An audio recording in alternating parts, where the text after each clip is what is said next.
Dans une note officielle consultée, il est annoncé une cérémonie de remise d'aéronefs de guerre au profit de la République du Mali, le mardi 9 août 2022 à Bamako, précisément à l'aéroport international Modibo Keïta Sénou.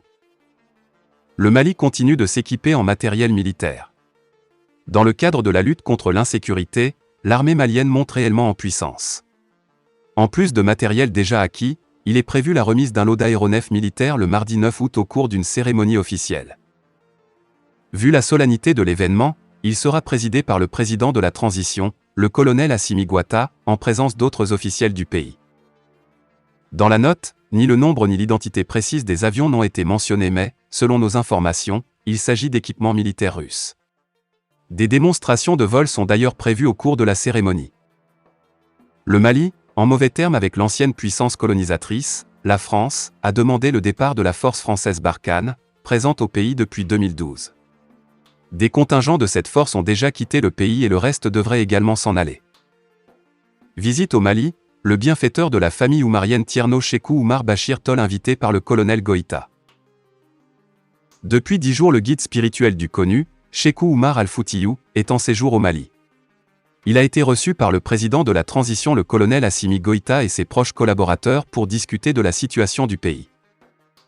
Le gouvernement a sollicité l'implication du marabout et ses prières pour le retour au calme et à la paix.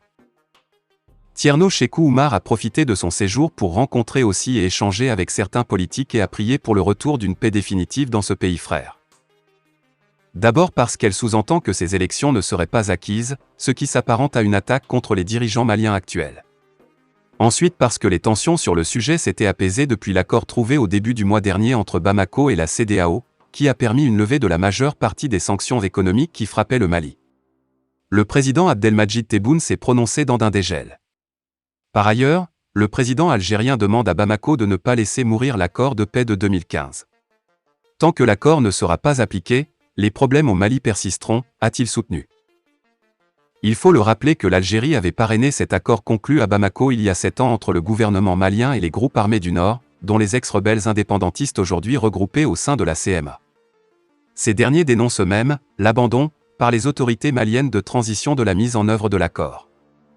Le Front populaire contre la vie chère a tenu une conférence de presse ce mardi 2 août 2022 à la Bourse du Travail pour protester contre la flambée des prix des denrées qui, de plus en plus, sont hors de portée des Maliens. Cette conférence était animée par la présidente du Front, Madame Mariam Kone, qui avait à ses côtés la secrétaire générale, Madame Mariam Diakite, le secrétaire de l'administratif Monsieur Harouna René Sidib. Pour planter le décor de la rencontre, Madame Mariam Diakite a d'abord salué les journalistes pour leur travail de sacerdoce et avoir donné de l'éclat à leur rencontre. Depuis sa création, le Front continue de mener ce combat noble jusqu'à la satisfaction du citoyen lambda, à travers des meetings de protestation, des conférences de presse, des assemblées générales d'information, des sit-ins, a indiqué la secrétaire générale, tout en précisant que leur organisation est à but non lucratif et apolitique qui vise à lutter contre l'augmentation des prix des produits de première nécessité. A-t-elle ajouté, afin de soulager les Maliens. En organisant la dite conférence, outre l'actualité liée à la cherté de la vie, c'était une opportunité pour le Front de présenter son schéma institutionnel des stratégies novatrices de la lutte contre la vie chère. Il s'agissait aussi, a ajouté Mariam Diakite, d'appeler les autorités de la transition à prendre urgemment des mesures idoines pour alléger la souffrance des Maliens.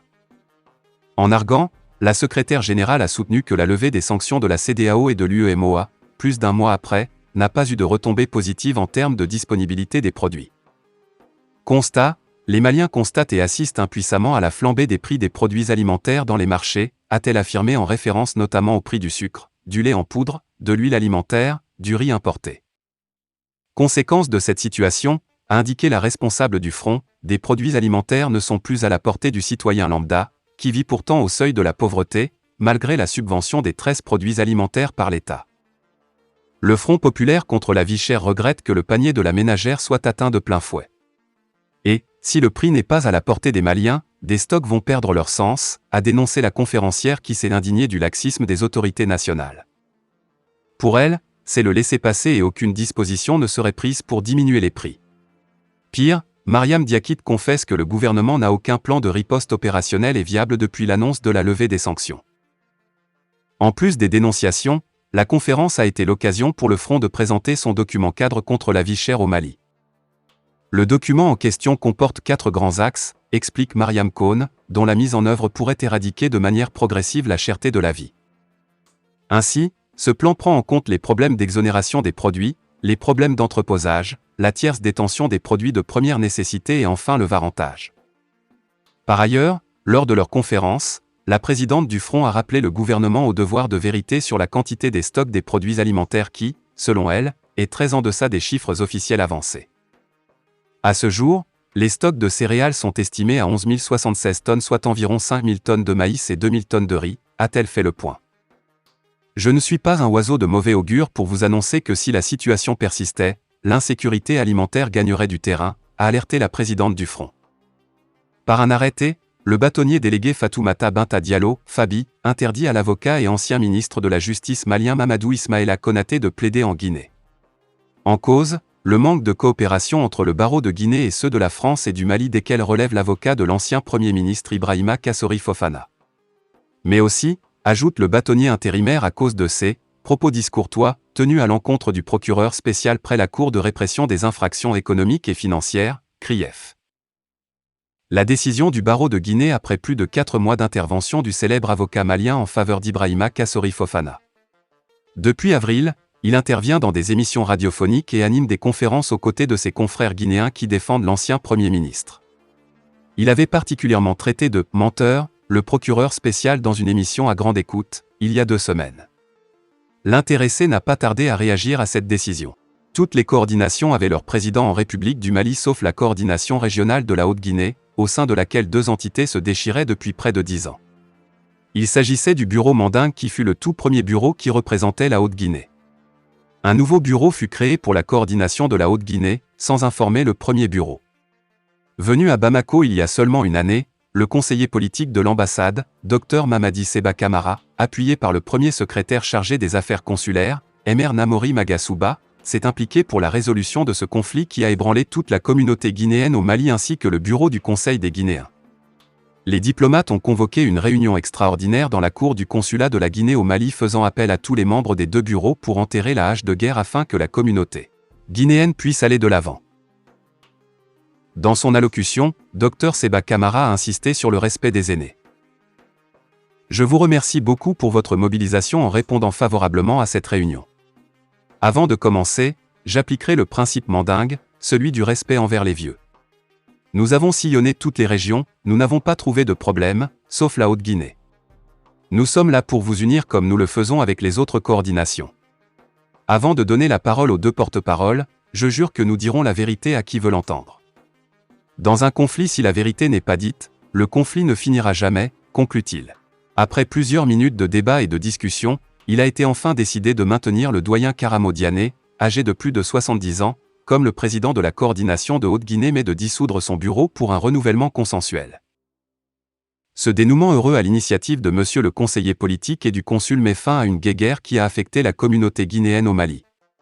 Nous pouvons dire enfin que les Guinéens seront tous réconciliés pour défendre leurs intérêts communs.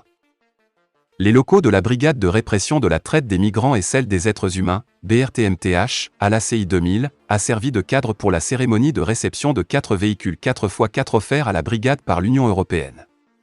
C'était en présence du commissaire divisionnaire, Mamatou Togola, Abou Sidibé de la police judiciaire, une délégation de l'Union européenne, des représentants diplomatiques de la France et de l'Espagne et le commandant, chef de la brigade, Brmte, Oumar Ousmane. Créée en octobre 2019, la brigade de répression de la traite des migrants et des êtres humains compte aujourd'hui 50 agents avec quelques unités réparties dans des zones à fléau migratoire à Bamako. Leur capacité de mobilité et d'opérationnalisation vient d'être renforcée par un don de 4 véhicules.